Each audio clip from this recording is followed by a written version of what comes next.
Hello and welcome to Living a Culture of Life podcast by Human Life International.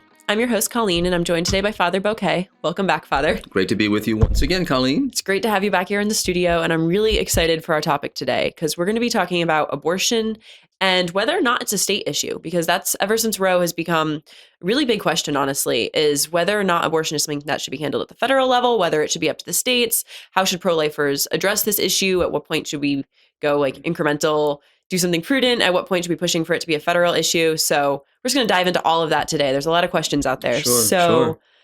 Let's start by recapping. What did Roe prohibit and what changed when Roe was overturned, just so people kind of understand the legal situation that was going on? So as we know, in 1973, when the Supreme Court, imposed abortion upon the nation, and so and what it did is it divided the issue into three kind of levels. So the trimesters is what it did.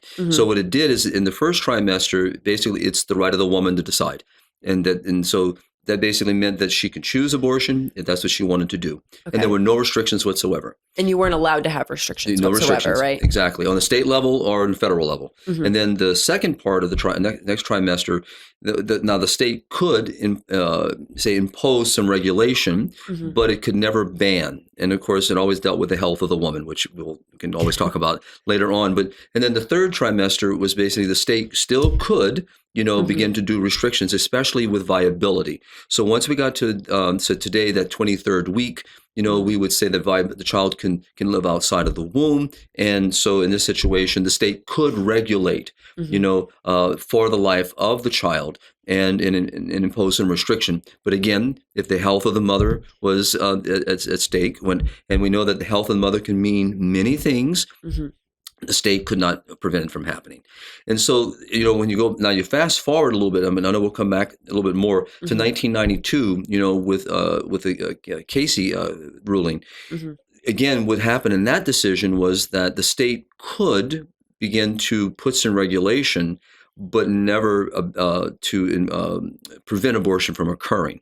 So the Casey case in 1992, was an important case as well, because it upheld Roe, but it did allow the state to begin to see the importance, or it could see the importance of placing regulation. But pretty much everything was kind of, judged by Roe, so that, you could have no restrictions. And this is what we had with the challenges, in the heartbeat laws and the various ways that over the last decades, particularly challenging Roe, trying to find a way to challenge this mindset. And we know that obviously the Mississippi case, with Dobbs and v. Jackson, we found, the magic, if you want to call, moment, because then the justices were willing to take up this case. And so with Dobbs v. Jackson, so with the overturning of Roe, the restrictions on the federal level went away.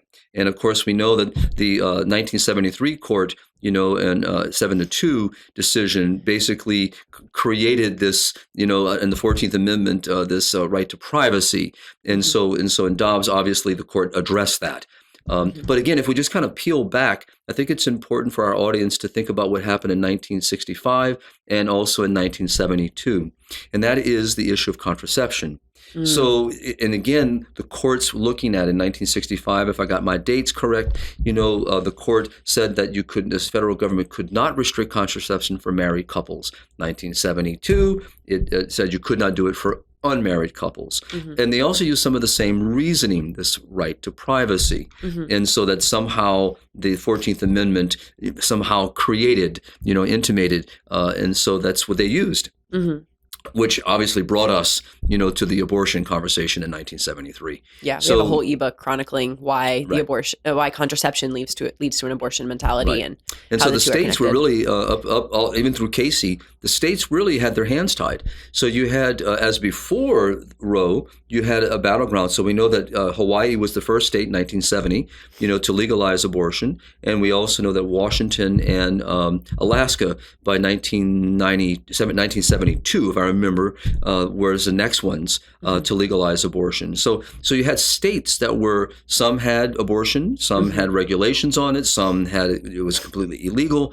So what Roe did is it restricted the state from doing anything to hinder access to abortion, making it a federal right. So basically, states couldn't do anything in the first trimester. In the second trimester, they were able to do small things, but they couldn't ban it entirely. Correct. And then the third trimester, they could ban it except for the quote unquote health of the mother. Correct. Okay. So what you saw was, they could make restrictions, especially when it came to the issue of viability. So they looked at the nascent life and realizing that this life can survive outside the womb. So it recognized the state could have an interest, in the life of this child. For the one, it's a citizen of its own state, and it has a right to protect that citizen. Yeah. Which will lead us into another conversation. So, but the overall though, and that's what Casey in 1992 really upheld. It was, in a sense, the state could not, do anything to ban abortion.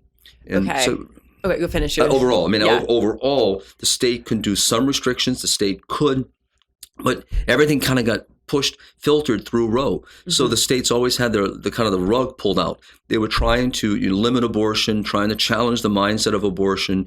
But no matter what they did, in many cases, my own state of Louisiana, for many decades, fighting this fight, Texas, Mississippi, many states, but everything kind of got judged, always was judged by Casey and by Roe. So then when Roe was overturned, it obviously didn't ban abortion, which is, I think, a big confusion that people thought. They thought that overturning Roe was this huge win because now abortion was going to be illegal. Right. Overturning Roe simply removed this nationwide system for allowing or not allowing abortion at different, or always allowing abortion at different points. Right. No, what happened with Dobbs v. Jackson, with the court, on a 6-3 decision, basically, first of all, they addressed this so-called right to privacy. But what they did then is they allowed the issue now to return back to the states.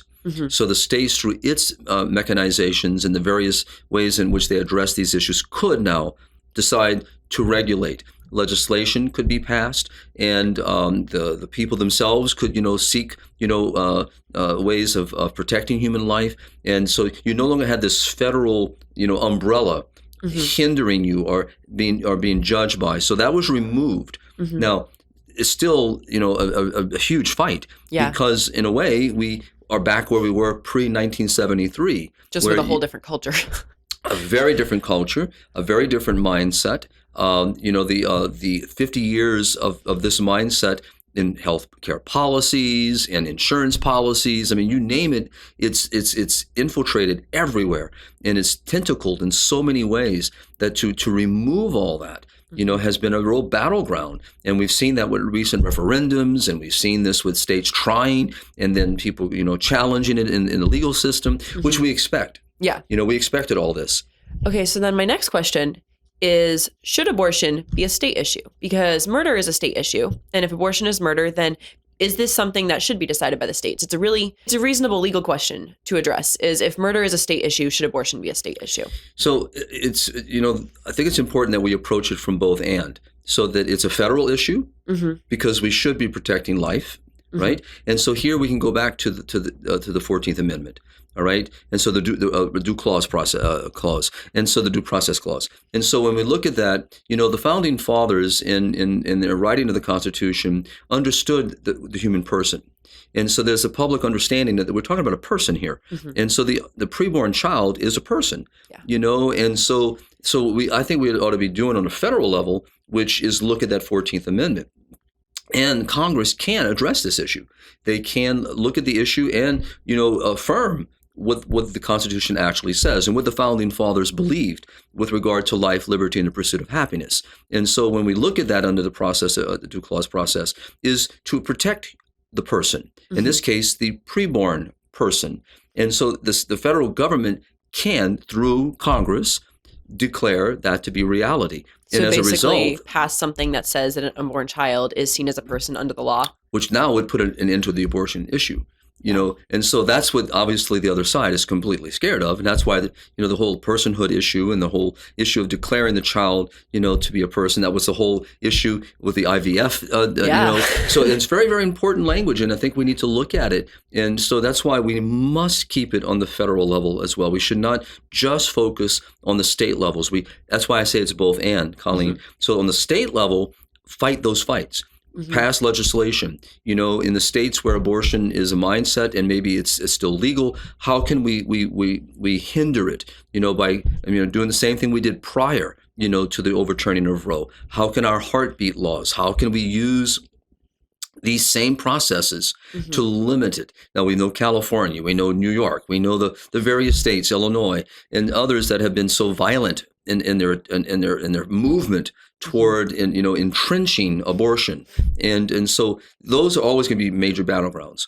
But there are many states where this battle is really, and it's still there, and there's opportunity. And so we want to encourage the states. My home state has done great work in protecting human life, and many other states like Louisiana have been very successful. And so which means on the state level, if we've been successful, we can never let our guard down. We can never be complacent, because there will be others that will come in new legislative bodies, new people elected. And we know that, populist opinion, and we know how, the pressures from, different mindsets can be very, very influential. So we got to keep. The other thing I would say on the state level is to counteract the mindset that's very much there, is what I love about, the Bishop's program, walking with women in need. There are many states that now have created beautiful programs to walk with women, to be with them in these moments of need. That, to me, is how you keep challenging the mindset, because you break it down, that where abortion, as so many have said, should never be a mindset, that it should never be what I turn to. What should be there are these very clear systems, programs and processes and policies and, support. And so where life is always a value, which goes back, think about this. If we were successful with the 14th Amendment to declare the preborn child, which you and I already know and our audience knows, is a person that has every right as I do outside of the womb, and should be protected. So if that were ever to be able to, we were successful in that debate, it would as we know, it would radically change this whole conversation across all 50 states, because now the states themselves could not pass laws for abortion. Well, and to bring it back to the murder question, there's a difference between, just because I know I brought up this example, so I want to kind of tease that out for our listeners, is there's a difference between having murder be a state issue and having states permitting murders. If you had states saying these types of murders are legal, the federal government, you would expect them to step in and say, hey, no, that's a U.S. citizen. You shouldn't be allowing these murders to happen. That's different than saying, okay, murder is wrong across the board. Now, how that's tried and how you're going to do the whole jury thing and how it's handled is something that the state should take care of. So it's not quite, the way to respond to that is to say, yes, murders are tried and they're state crimes, but you don't have states saying that murder is okay. And that's what you're having with abortion, is maybe the practical implications of how you handle these situations should be handled on a state level, but states should be protecting all life. And if they're not, it makes sense that the federal government, that does fall within the purview of the federal government to make sure that all U.S. citizens are not being denied the right to life. The whole federal government, obviously goes back to the 14th Amendment. So there's a constitutional right here that the preborn child has that's not been defended. And so what you just said is that, as we know, as a nation, that murder is a crime. On a federal level, on a state level. And the states, as we know from the whole Bill of Rights, and we know from the whole the writing up of the Constitution and the Bill of Rights, and state rights and obligations, so they have their own responsibilities, for the laws of their own state and upholding those laws, reinforcing those laws. But we also have a legal system that can move through a district to a state to a Supreme Court of a state, and can move up to another level and eventually to the Supreme Court. So we have a judicial system also, that works, to protect these inalienable rights and to make sure that due process is followed. So I think the 14th Amendment is a very important conversation that we must keep in the forefront and not ever let anyone push it merely to the state, or for someone to say it's only a federal level issue. The reason why Dobbs occurred is because the states were doing their job, looking for a way to challenge the federal law that was imposed upon us by the Supreme Court. So we know that, if like what happened in Alabama, that with the whole IVF issue, that if you have a court, state that this child, this is a person, the moment you do that, we're back to the 14th Amendment and due process clause here. We have this person has a right to be defended by the state. and by the federal government, and no one can violate that right. And so it's a very important conversation. Do you have the 14th Amendment text here, just so our audience knows what that is? Is that I have an on your excerpt from sheet? it, Okay. but basically the 14th Amendment protects the rights of any person to due process when a state deprives him or her of life, liberty, or property, and the equal protection of the laws. And that's just excerpts from it. Mm-hmm. So I think it would be good for our audience, to go back and read. Mm-hmm. What do For the sure. amendments say? What does the 14th Amendment say? And what do we understand by due process? And what do we mean by this clause? And what is life, liberty, and the pursuit of happiness? And why the state can't violate that? And also the idea that person is a very powerful word here. And what I like about this is I took this little excerpt from the Heritage Foundation, which I really appreciate when on the legal side and in the Federalist and keeping my own mind stretching about law. And what I like about it was that it just talks about, the end of it. It says, by interpreting person to include, this is the founding fathers, to include all human beings is consistent with the 14th Amendment's original public meaning. So the founding fathers would have understood that the life of a child must be protected. And, we've allowed, the child, the most vulnerable and innocent of humanity, to be a victim here and not protected by the law. Mm-hmm. And our the other side of the aisle knows full well that's why they were so angry at what happened in Alabama, because how dare a court, actually, especially the state court, Supreme Court of a state court, upholding the personhood of the child. Oh my goodness gracious, because they know the implications. Yeah. And this battle is not over for that.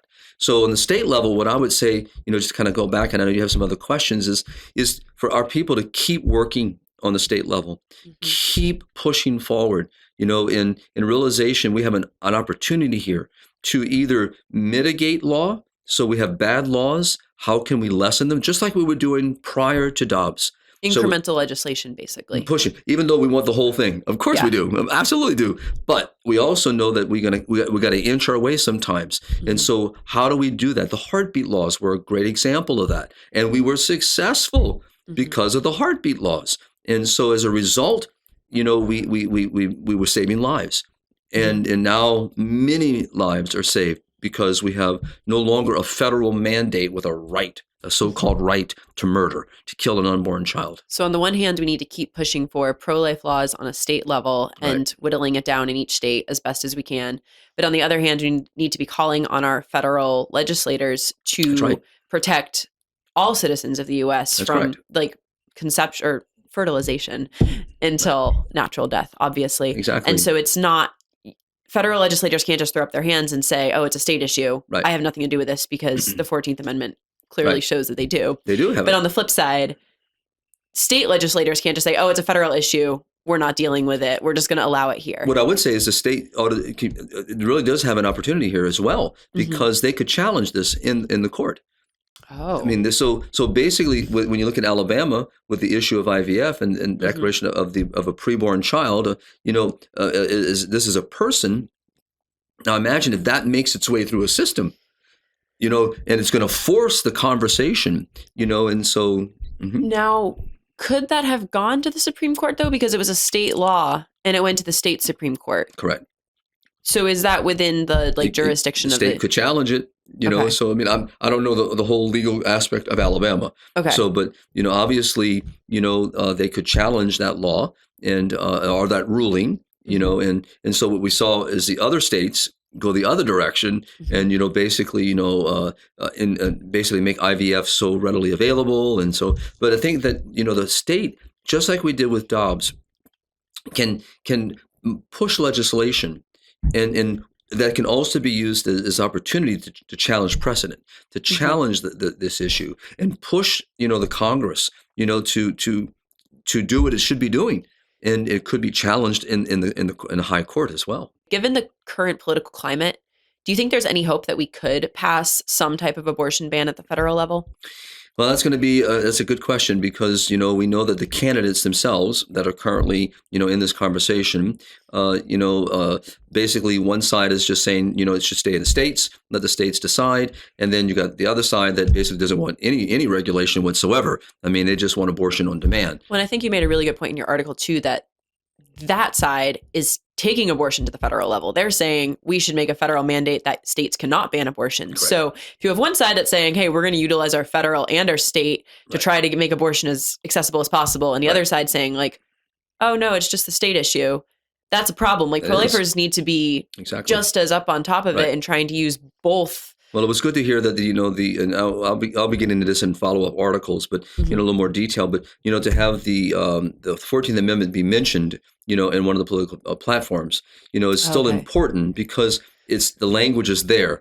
And I think this is being discussed and talked about by many people in the pro-life movement, especially those who are working on the legal side of the equation, to see that this language is there. We need to keep pushing the conversation and hold them accountable to it. If it's going to be something they're going to bring up and mention in their plank, then what does that mean? Mm-hmm. So you can't have a contradiction here that you're just saying it's not a federal level, but yet we're going to talk about a 14th Amendment. Well, that's great. So what are we going to do to challenge, this issue and bring it to a federal level? Personally, to me, it is a federal issue. It's a both and, but as we've been talking, but to me, it is a federal issue because we do have a 14th Amendment that makes it very clear in the interpretation of that amendment is that the preborn child is a person and has an inalienable right to life and should not be violated, in any conceivable way. And this whole argument of the health of the mother is something we can talk about much later, but that's been used obviously just to advocate for abortion on demand. And we've also addressed it on here before. That absolutely, you don't need it. No, and there are moral guidance and principles that are followed in guiding us in how to approach situations where there is a threat to both mom and baby, and we've talked about that before. Yeah. So I think we just got to make sure we don't we don't lose our place at the table and don't allow their rhetoric to govern how people understand the issues. Mm-hmm. That's why it's important, like we're doing today, but others that are in this every day, on a higher level, on the legislative level, on the legal level, who are doing yeoman's work, and they deserve our support and our encouragement. Well, and you also made a really good point in your article that when you have different states with different abortion laws, you end up with people traveling out of state to get abortions and all of these really messy situations that are going to obviously from a moral perspective, abortion should be banned no matter what. But even just from a practical perspective, it gets really complicated when different states have different laws. And it's something that does seem like a federal ruling on protecting all children is completely necessary. Yeah. Could Catholics support, so obviously Catholics are allowed to support incremental legislation if the current rule is more extreme. So if you have abortion allowed in all cases, and then there's a quote, like say a 15-week ban. Mm-hmm. And that's restricting the number of abortions that are happening. Catholics are allowed to support that because you're lessening like the evil and you're walking it back. Right. So if there was a bill introduced at the federal level that was saying abortion was banned after 15 weeks. So up until 15 weeks, states could restrict it or not restrict it as they want. But after 15 weeks, states couldn't allow abortion at all. Could pro-lifers support something like that? No. And the reason for that is because there's nothing there existing now. So this would be a new law. So it's, in a way, it's very much like Roe, so they've created a law that now is determined that you can kill a child up until a certain point, and afterward you can't. There's never a right to abortion. There's never a legal right, to kill an innocent child. So no, we could not support that. Even if it would end up saving lives at the state level, because states that go up to full term would be kept from doing that. Right. As you just said, there you can see the positive sides in a sense. From a very pragmatic sense, I can definitely see that. But you can't support a law that would now be as a new law. It's a new so you're not mitigating a law, you're not changing a law, you're not walking back a law. What you've done now is basically you've introduced a new ban, and a new law that basically says a child has no value up until 15 weeks, but after 15 weeks you have to be protected. Well, in a way, that's kind of what Roe did, right? Because it divided it up into trimesters. The first trimester, she can kill the child at any given moment. Mm-hmm. Second trimester, state can do some regulations on it, but you still couldn't prevent or put a ban on abortion. Third trimester, basically viability was the issue that came to bear, and the state could begin to start putting some bans and some restrictions on that. But obviously, the health of the mother always trumped. So, in a way, you kind of given the kind of a similar scenario that you're saying, basically, the first trimester, no abortion allowed whatsoever. Second trimester, or the first trimester, so I think what's important is to see the importance of why we want a federal ban, through the acknowledgement of the 14th Amendment to protect all life. So it seems like pro-lifers are kind of called to do a go big or go home at the federal level. Like either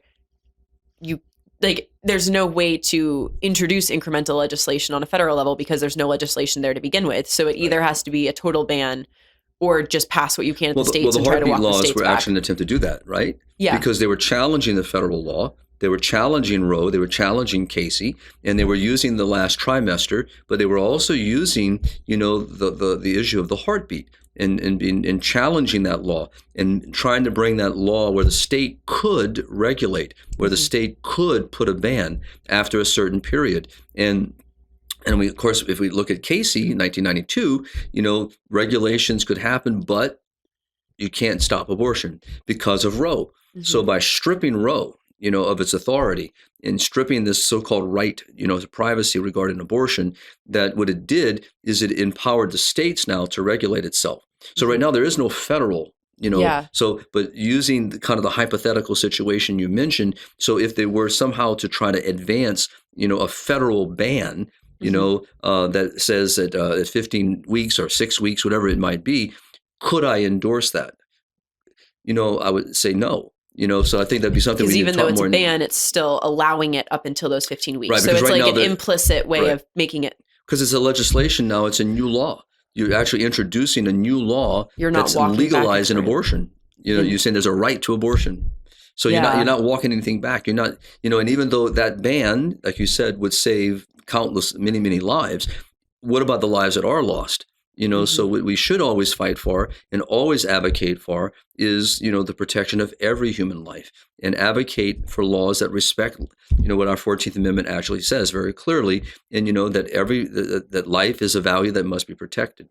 And so these kind of things, others may have a different way of looking at it. It's always good. That's what's nice about being in the conversation with other people, because they may have a way of looking at it that I'm not considering in this moment of conversation. But, I didn't give you that question beforehand. It just came to me now. Well, that's okay. But I think it's important, just to look at that, that when we had a law, we could challenge that law to mitigate that law, to lessen the impact of that law. So if you have a state where abortion is legal up until birth, you're allowed to support something like a 15-week ban on the state level, because you're taking a law that's like 100% and pulling it back to only like 60 or 50 or 40%. But on the federal level, there's nothing there now. So to come out tomorrow, you would find the bishops wouldn't support that. They couldn't support that, because you're advocating, we'll take the minimal path. No, you can't do that. And so. And we can always come back and talk about those principles, later on, which we don't have time for today. But just kind of summarize, pull people back, is it's important on the state level for people, who have been successful in basically protecting life from the moment of conception, fertilization till natural death, that we continue to make sure that this law is protected and do everything we can. For those states where we have it's not the law doesn't protect every life. How can we begin to bring that law, pass legislation that protects life? That's a very important thing. On the federal level, I think we have to hold our Congress to the fire and really recognize, especially for those that have been fighting this great fight for so long, is to call them to adhere to the 14th Amendment and to recognize the personhood of the child. This is a person. We need them to fight. Now we know that battle, what that is. We know both sides of the aisle have their different approaches to it. So that's why this is a constant challenge right now. But we need to put people in office who have the same values we hold. We need to advocate for those to run for office, who see these values and the importance of these values. And we also know, Colleen, that as we talked many times before, if we want to make America strong, if we want to really truly move this country then we got to go right back to this core principle: protect every life, which begins in the womb. Up until of recent memory, abortion was illegal. And so we realize that the child has a right. As a country, we need to adhere to that again and protect those. And then, for those that are in difficult situations, we need to help them and walk with them. So there's a lot of challenges here. Yeah, for sure. Okay, I have one little asterisk that I'm going to ask it to you as a question. So earlier in the show, the audience might have noticed that I was about to say conception to natural death, and I changed it to fertilization to natural death. Right. Can you explain why I made that change? Well, I think it's important. I mean, obviously, conception, fertilization obviously is the moment that the sperm penetrates and for the egg, and life begins. And historically, the two words meant the exact same thing. That's correct. So for me, I use them both. Okay. But the idea is that's what we're talking about here. So the moment life begins, and which science upholds. And then the reason I walked it back and used fertilization is because conception was redefined in the 60s to be the moment of implantation. That's correct. Which means that there's a brief period. Right. Which is a false. It's completely an error. Yes. It's a lie. And it was done so that contraception could be sold as contraception. That is correct. So that is correct. The reason I walked it back, just for the sake of the audience, is because if you're defining life from beginning at conception according to the modern, quote unquote, scientific definition, that's leaving out a certain period of a child's life. So I was changing it to fertilization to be super precise. Right. Also, just because I think it's a unique talking point to kind of help people understand that, because I didn't know that before I started here, was that they changed the definition. Yep. So basically making sure that life begins the moment that child becomes a child. That's right. And life begins, a genetically unique human being. Mm-hmm. And so it's at its earliest stages of development. And I think it's important, because again, this is why the church itself has always spoke to this issue, and understands that, the protection of life from the moment life begins. And we can do no harm, no direct harm to that child. And so, it guides us. Those principles guide us in all things. That's why we can't advocate for laws that advance, endorse. And this goes back to some of the political personalities, that sadly today say, well, I personally don't believe in abortion, but look at their track record. It's not a question, of opposing something. It's when they endorse it, they advance it, they do everything within their power to encourage it. That's not, me saying I really am not in favor. No, you're fully in favor, and we need to really challenge people in that position. You're in favor of it being a public policy, even if you wouldn't do it yourself, right? As opposed to I wouldn't do it myself, and right. It's totally different. Right. But that's the thing that I think that's what the election cycle is also presenting for us. Yeah. And we have to really be guided by our as Catholics by those principles that guide us, even in the voting booth, in these moral decisions. And there is a gravity, to these decisions. And, and sadly, so many of our Catholics don't understand that because they're not being properly formed. And it's not just a matter of conscience, it's about a formed conscience, an informed conscience. And so it's important, in this time of the year when we have state, federal, elections coming up, that, we need to pause and ask the hard questions about the issues of life, the issues about marriage, the whole issues of embryonic stem cell research, and the whole issue of IVF, the issues of marriage. All these things are important. So all we did today, obviously, is focusing on one particular area of utmost importance, and what the bishops of the United States call still a preeminent issue. Mm-hmm. And Can again, you just most define what that means? Is that the most important one that we're supposed to focus on? It's a fundamental issue, and so I think, and that's the new introduction to faithful citizenship. So this is the newest introduction to the bishop's document. And so to our listenership, we're working on something here, to put in their hands, a new ebook that we're looking at. But I'm writing on these issues, and many of our other contributing writers are writing on these issues. It's so important for people to know, what does the church teach? And hopefully we can do another podcast getting closer to the election, just kind of laying out these principles so people can kind of try to understand them, because it's so important. And especially now that Roe is gone, I feel like it's a lot more individual to each state of what one Catholics in one state might be able to support isn't what another state could support. Because when it comes to walking back laws, it comes down to what is the law right now. Right. And then how do you minimize it? And what is your battle in your state? Yeah, like if your abortion's totally banned in your state, you can't support a heartbeat law. Right. But if abortion is still full term in your state, you could. So Right. it That's really correct. comes down to like, what is the law in the area that you are right now? Which is what we talked about in the federal hypothetical thing. You just Yeah. answered it as well. You just gave an example of it. If there's no heartbeat law, you can't support a heartbeat law, because now you're trying to. So these are the kinds of things, and also with the whole preeminent issue is the bishops are very clear. There are other issues on the issues of life that must be spoken about, but it returns back with this preeminent issue because the assault on innocent human life is of such a gravity that it cannot be ignored, and we cannot pretend that we have no accountability. Mm-hmm. Each of us as Catholics has an accountability, and all of us as citizens have an accountability. No one would want our rights to be violated. Yeah. But what about the rights of the child? What about those rights?